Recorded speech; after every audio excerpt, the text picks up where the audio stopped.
Welcome. Okay, a little handout here of some additional references being handed out at the table. Tough for the guys on the phone. All right, welcome, and I guess I'll skip the introductions. And you know everybody present, and you know we have the two commissioners on the telephone.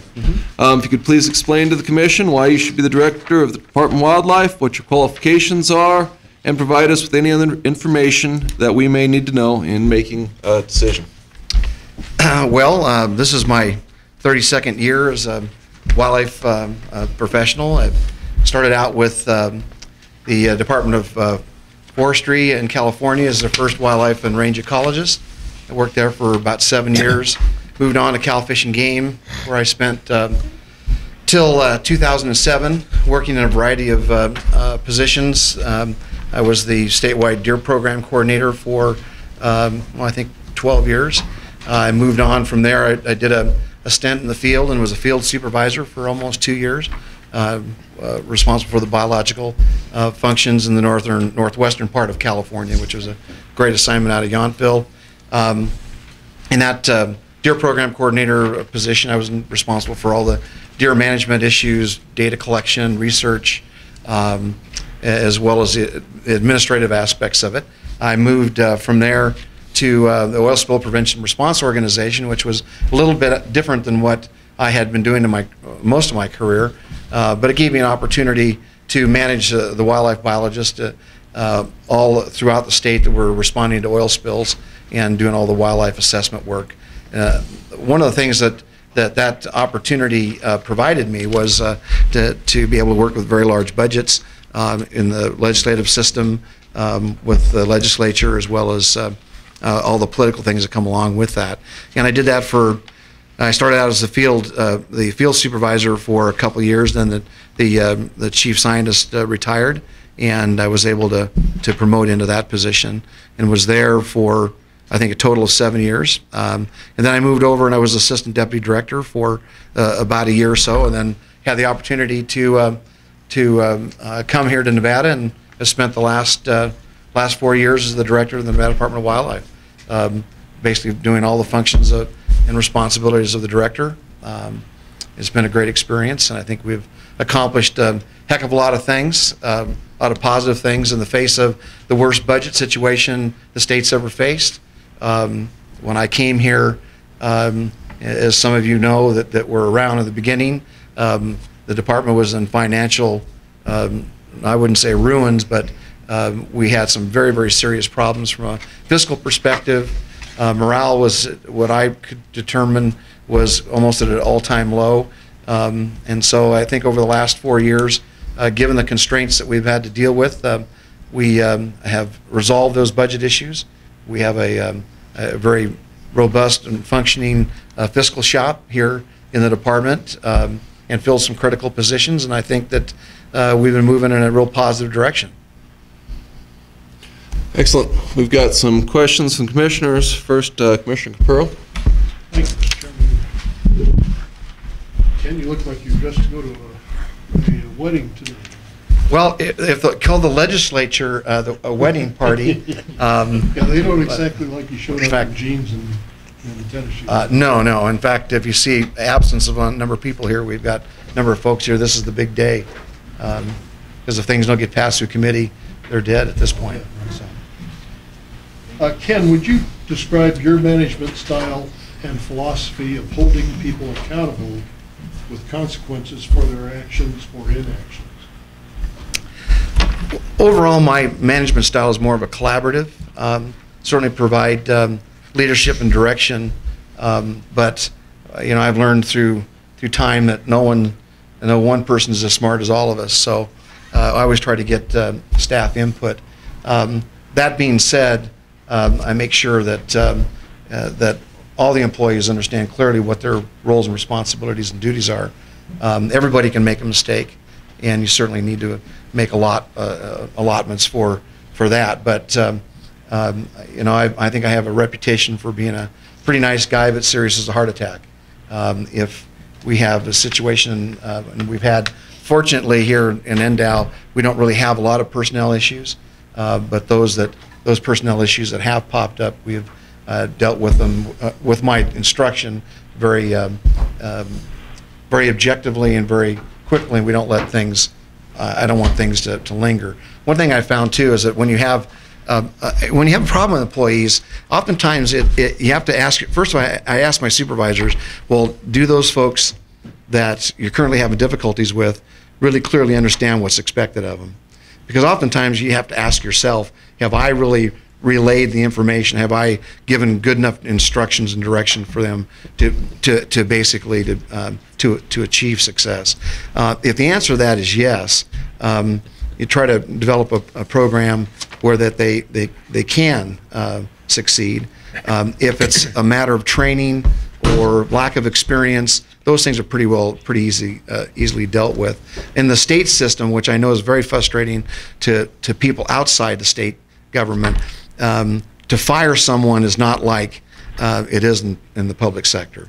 There's a progressive disciplinary process. Employees have a heck of a lot of rights, and rightfully so. And supervisors and managers and executives like myself have to make sure that we touch all those bases.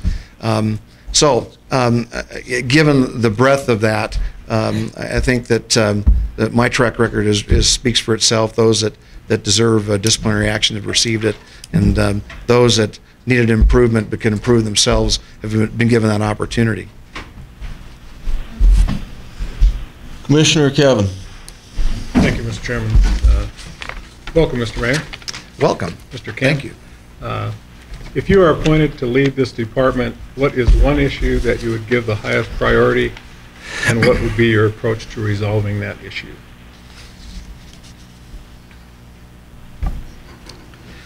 Well, one of the things that has been frustrating over the last 4 years, we really haven't had, there's actually two that I can think of, and they're connected, and that's why I'll talk, is that our resources, our hunting license sales have been fairly constant, and fishing license revenue has declined. So over our at best, we've been stable to slightly declining. Given that fiscal situation, there really hasn't been any opportunity or the ability to develop programs, especially in the field. We struggle with all the other western states with deer numbers in the state, and as far as I'm concerned, deer is the first priority for this agency, and hence, I created Tony Wasley's position here downtown.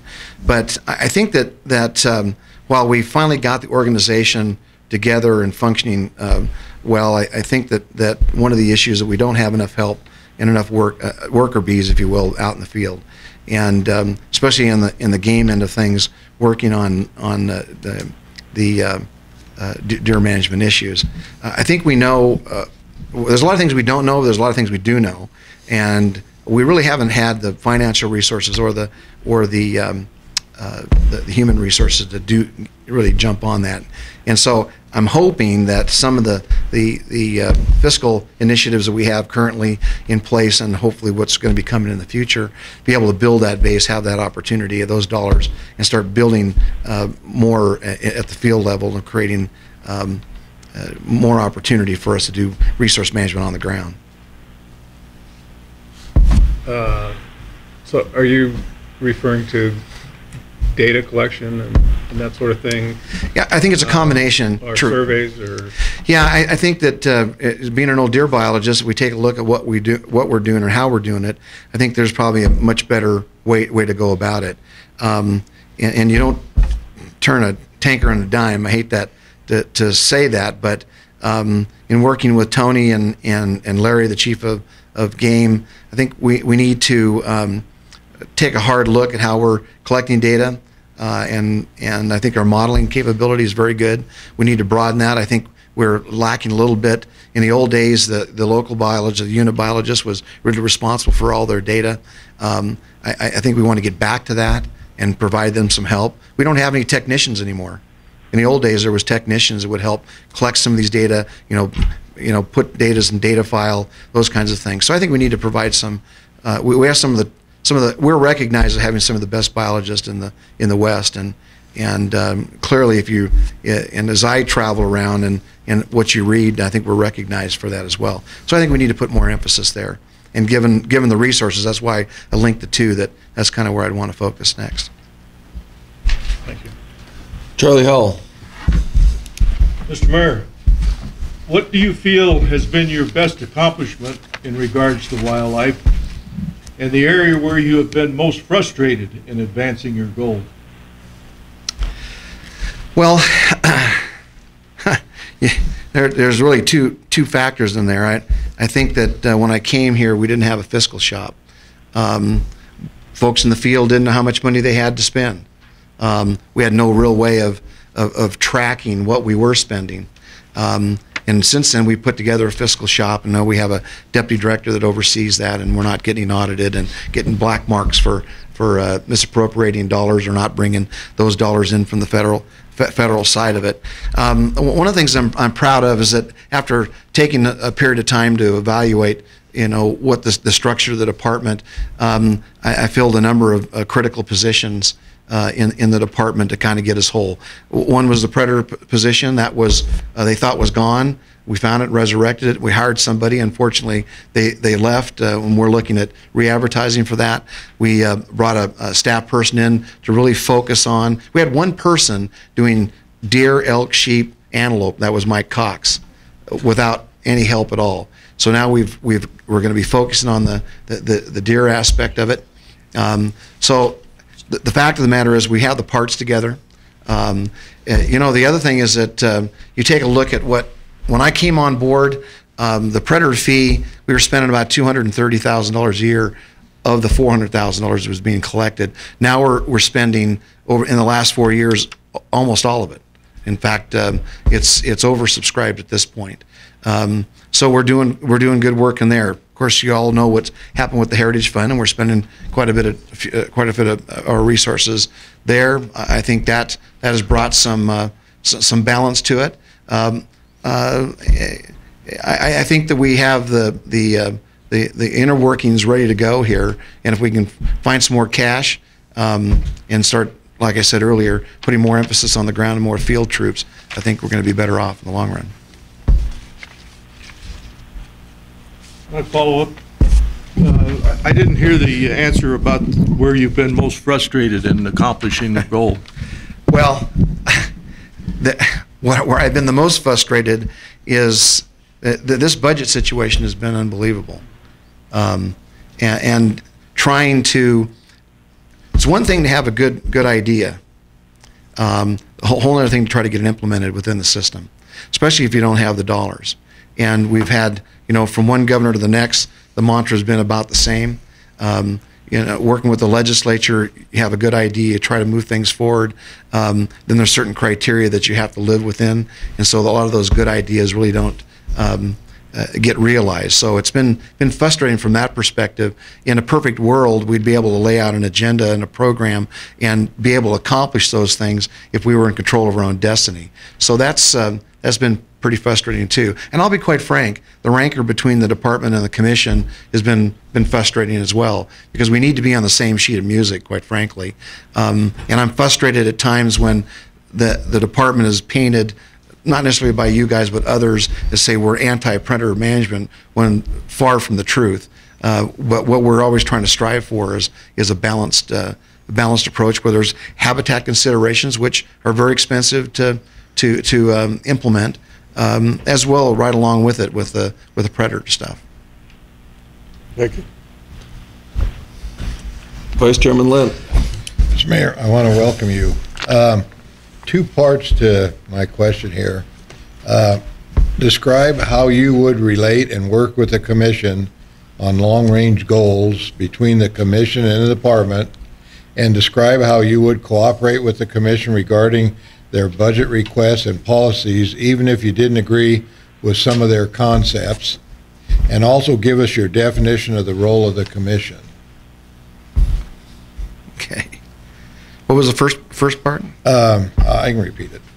Describe how you would relate and work with the commission on long-range goals between the commission and the department, and describe how you would cooperate with the commission regarding their budget requests and policies, even if you didn't agree with some of their concepts.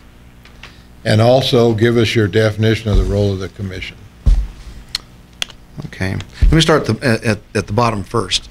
The role of the commission is found in 501, I think 181, and that to establish broad policy and develop regulations.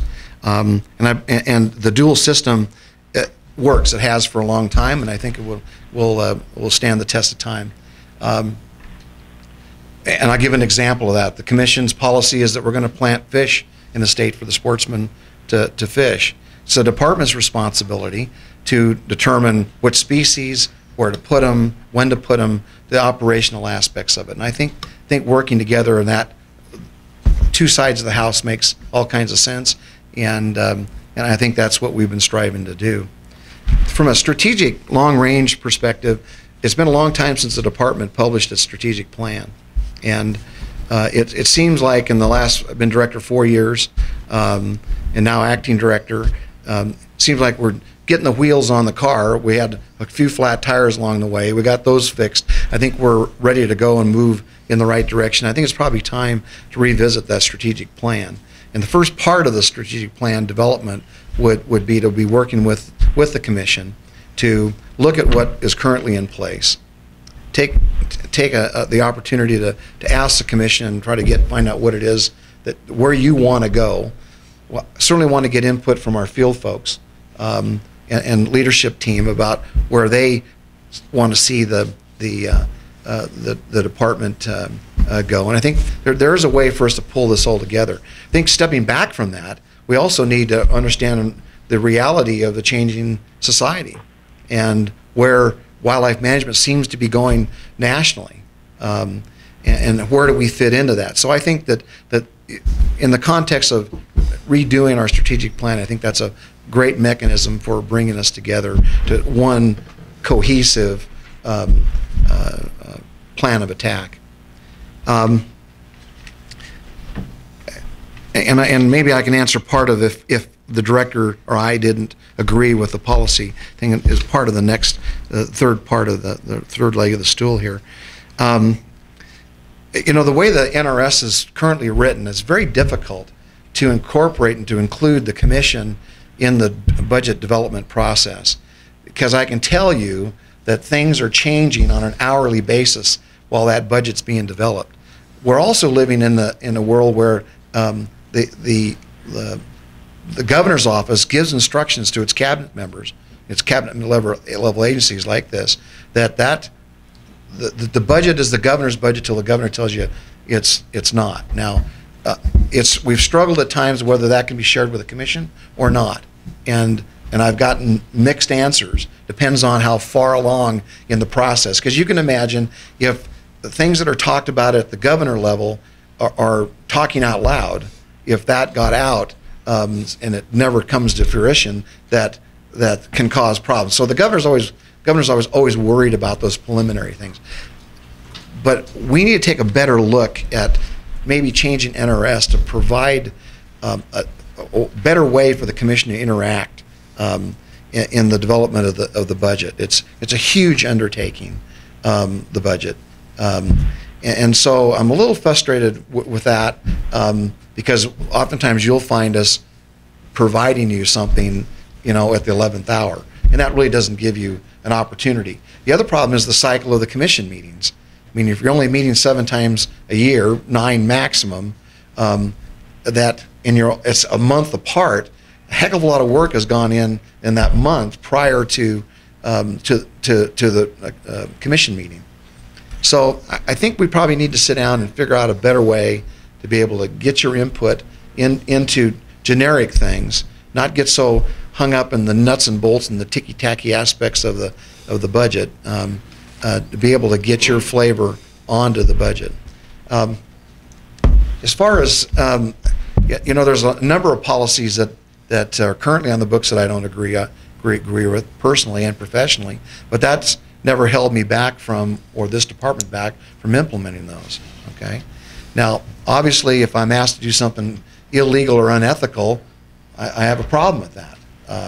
And I don't think any director would move forward with that, and I don't think that that's the case here. But in our business here is to to implement the policies and the regulations and the laws of the state.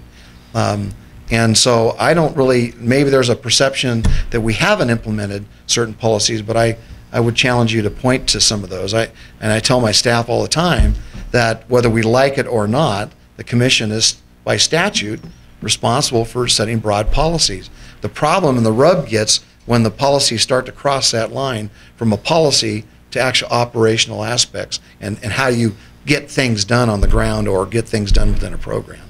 So I don't have a problem implementing something that this body passes and establishes a policy. I've heard some of the members of this commission say, well, it's only a policy, as if, well, you can do it or not. And I've also heard conversation that, my goodness, there is a policy and you better toe the line. So the department staff are caught in between sometimes as well.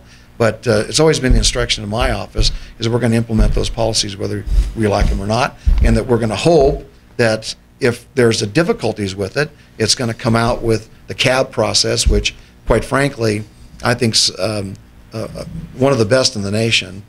What better way to get public input at the lowest level, at the local level, to bring then to this commission to make a statewide decision. So it's going to be vetted, those things should be vetted through there. And of course, as the professionals doing this for a long time and living, eating, breathing this stuff, I would hope that our opinions would make a difference as well to the commission. So I think the process is set up to make sure that that we have good, palpable policies that people can live with and people like, and things that are, the department can actually implement. Thank you. Commissioner Macbeth, and if you can't hear him on the phone, I can repeat. How you doing, Ken? Good. Okay, my question, and if you can't hear this, if there's any problems, they'll reread it in Reno. Given that the Nevada Department of Wildlife involves multiple divisions, operations, conservation education, fisheries, game, habitat, law enforcement, and wildlife diversity, and that the director is responsible for representing the department before multiple sportsmen, conservation, and public groups. And here's the question. Explain to the commission how you will meet the challenges of managing the department and responding to the multiple consumptive and non-consumptive users of Nevada's wildlife resources. Well, I guess the first thing one needs to do is actually recognize that all these folks have a oar in the water, whether or not they're actually paying the freight. Now, I've always felt that the groups that are actually, paying the bills, we need to pay real attention to. But also the non-game, or what I will call native wildlife programs, are part and parcel to managing wildlife. If you get a degree in wildlife, you just don't go to your classes on big game management. It has all the other disciplines involved in that, which means that ecosystems are very complex, and they what you do for deer are going to affect other critters. One of the things that I've tried to do through the Western Association of Fish and Wildlife Agencies, the Association of Fish and Wildlife Agencies, is to be actively involved in all aspects of wildlife management, as well as participating and involving those conservation organizations.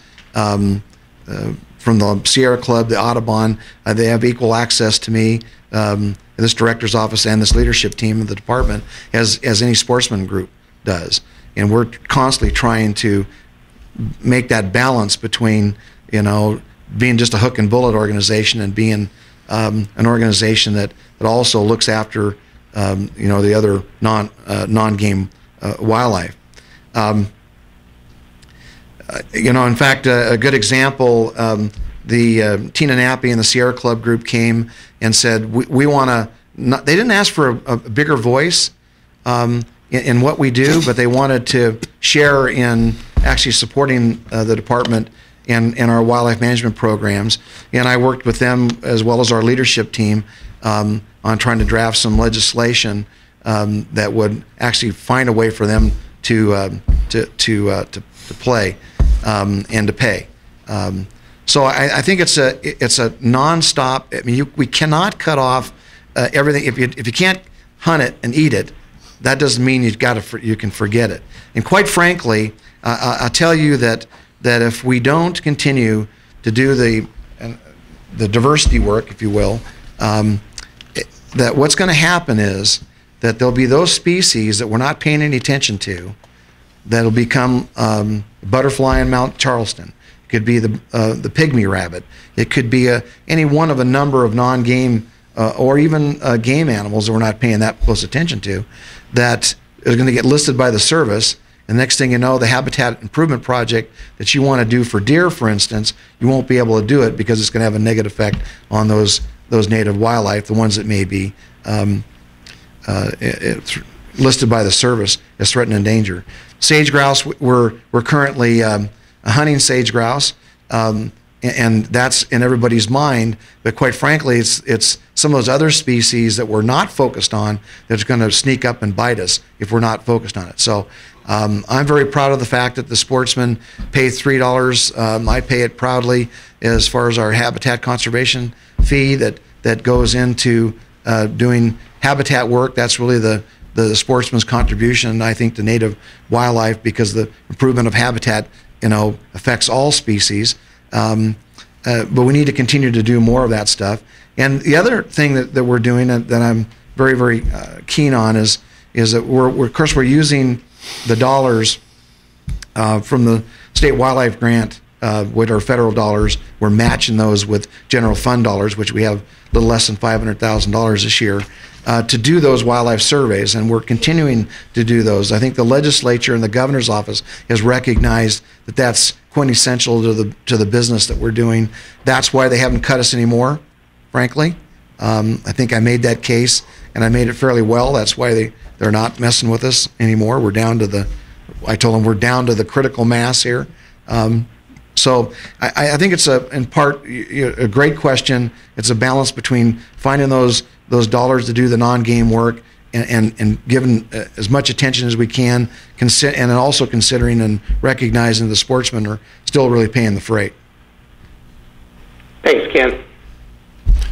All right, the next question's mine. If you could explain in as much detail as possible how you, as the Director of Nevada Department of Wildlife, would respond when giving direction by the Commission to enact a policy for NDOW that you personally disagree with. Well, I think I touched on that, Scott, from Commissioner Lant. My job is as a secretary of this commission, is to try to provide a professional perspective on the policy. If you're insisting on going down the road that is not illegal, it's not unethical, that's your choice to establish that policy. And I wouldn't stand in the way of the agency implementing it. Fair enough. Commissioner Hal Schrum. Good afternoon, Mr. Mayor.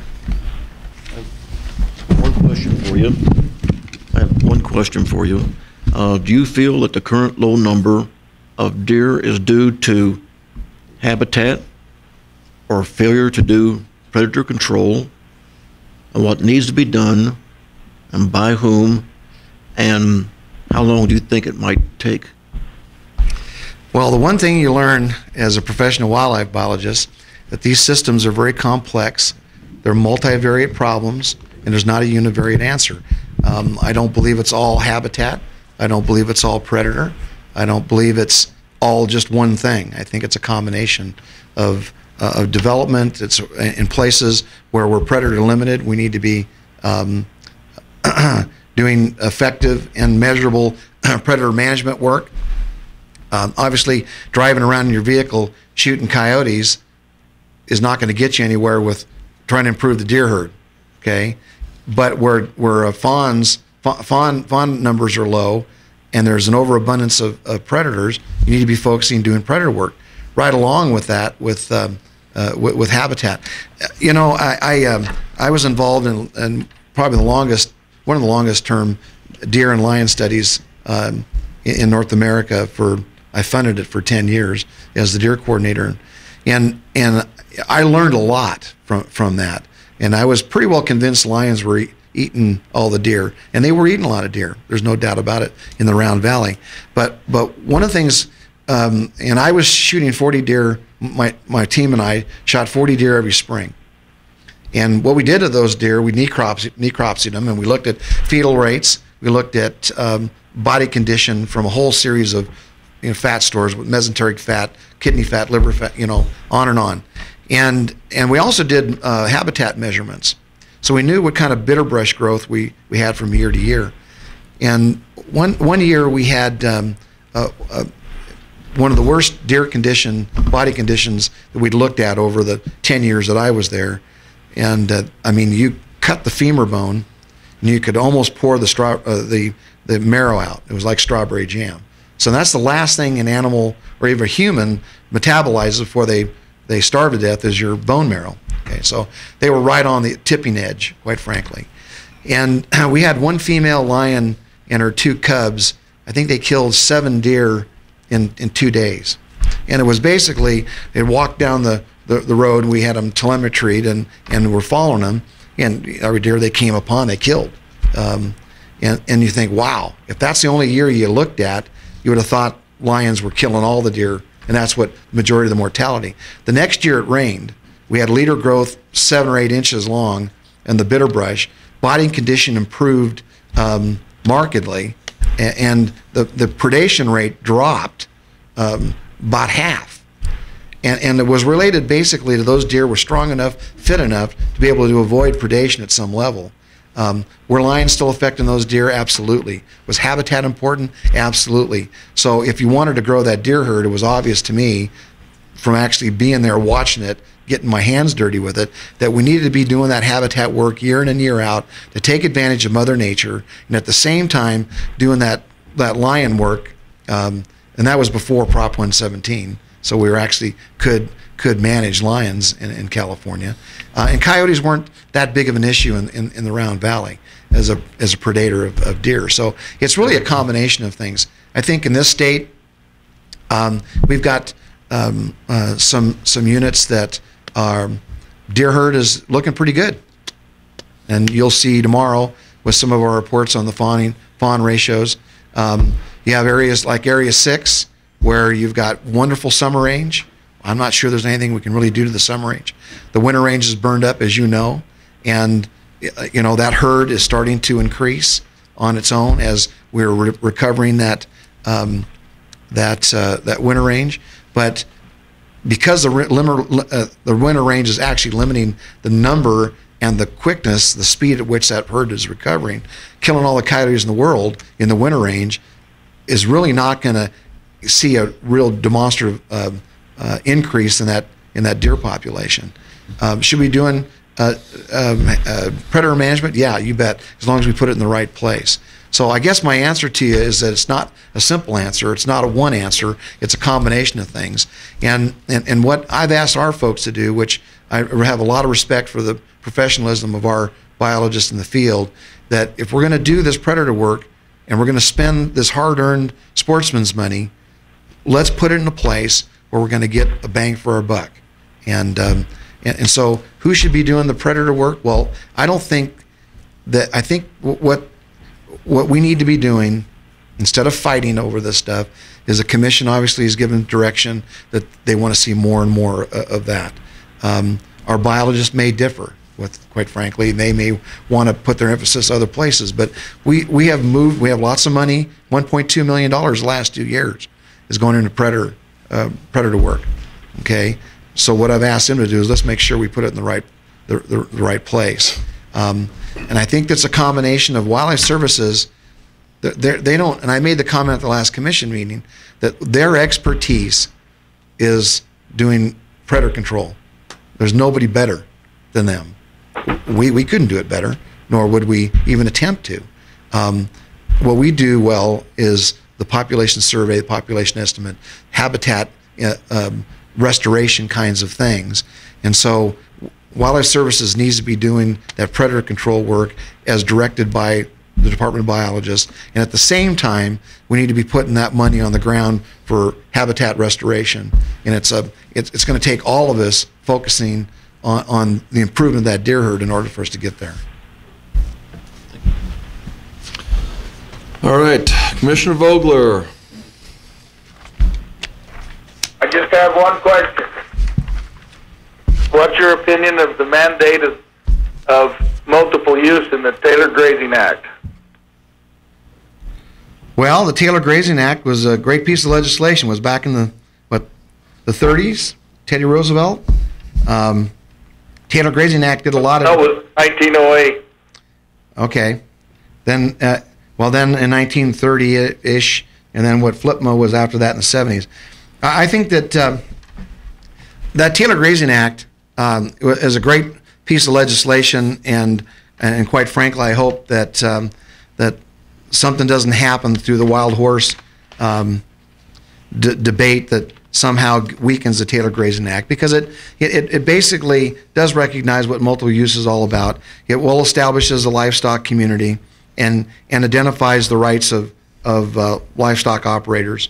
It also, as it's gone through time, it was really designed to make sure there wasn't overgrazing, right along with recognizing that there are multiple uses out there, with the emphasis that livestock grazing is one of those viable and important multiple uses. I said all along in my career, and I've been quoted in my writings as well, is that where would we be without the livestock operator? I'm absolutely convinced. People say, well, let's get the cows off the range. I said, you got to be kidding me. I mean, the livestock operators have a land ethic. I've never seen anything that you can put a lock and a key on and expect it to be productive. And I think that as you roll forward from 1908 to 1930s under Roosevelt into the 70s, when FLPMA was passed, that actually established the allotment process. I think it was either the early 70s or late 70s in there that we started applying some science to it, and working with the livestock operators. So I think that and I would hope that people recognize my 4-year administration here that we've developed a pretty good relationship with the livestock industry. And before I came, there was lots of hard feelings, lots of tension, and if you recall looking at my resume, my first real professional job at a higher level was a range and wildlife ecologist in the Department of Forestry. So I was the secretary of the Range Management Advisory Committee to the Board of Forestry. So I have a range background, and have a lot of respect for what the livestock operators do, and there's a lot of things livestock operators can do to improve wildlife habitat. There's things they can do to hurt wildlife habitat as well, but I think that's what the whole multiple use, allotment management planning process is designed to address.